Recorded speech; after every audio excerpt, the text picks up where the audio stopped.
right, everybody, let's welcome our next guest. Anna, can you please introduce yourself? Yes. Hi, my name is Anna Smith. I am an elementary teacher. I teach kindergarten at my elementary school in Trenton. Oh, you teach in Trenton? Wait, I didn't realize that before we started recording. That's so nice. We're both at NJAEA, so we're so close to the fraternity community.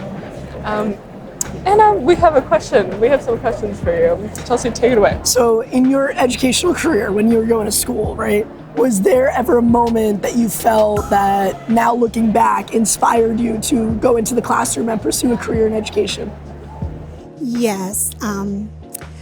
Well, I have to go back to, I was born here in the United States, but as a child, my parents took me to Puerto Rico, and I lived there for several years. When I returned to the United States, I really didn't know English very well. I knew 3 words that I felt confident with, and they were yes, no, and maybe. Outside of that, I really couldn't communicate very well in English. And so what happened was I found myself in 6th grade.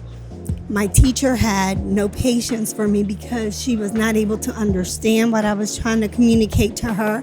My classmates were brutal because they didn't understand me either. Anyway, long story short, at that time I said if I'm ever in a position where I could educate, I would make it possible that a child would not feel the way I felt during that time.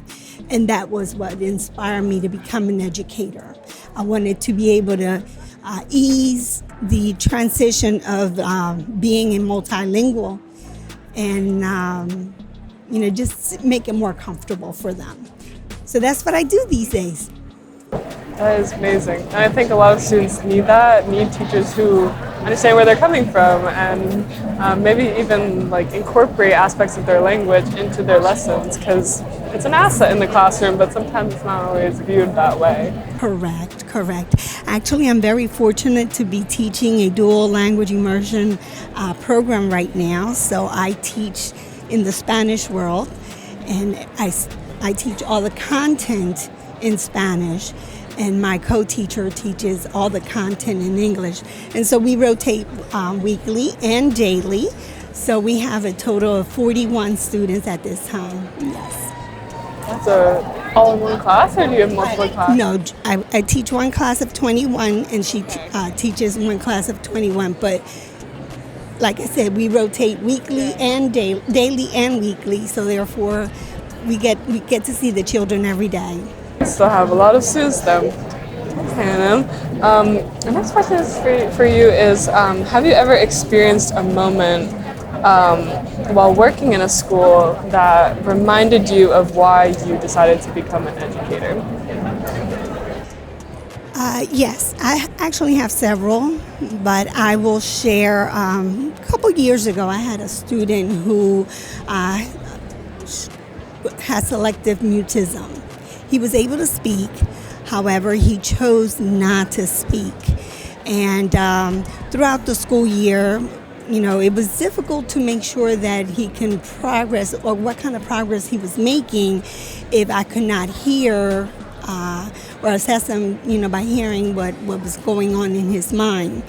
So after a conversation with the parents, we were able to finally figure out what the issue was. He was able to speak clearly at home.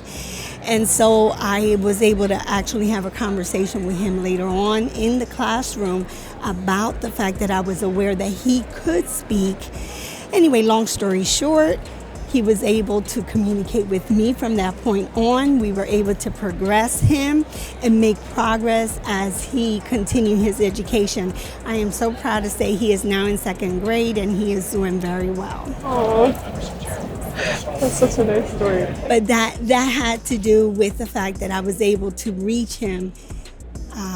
Like I said, when I started, I had difficulty in the communicating aspect of, and so therefore communication to me is important, especially with children. And that speaks to the level of trust that you established with him. Otherwise, he never would have felt comfortable to open up. So Exactly.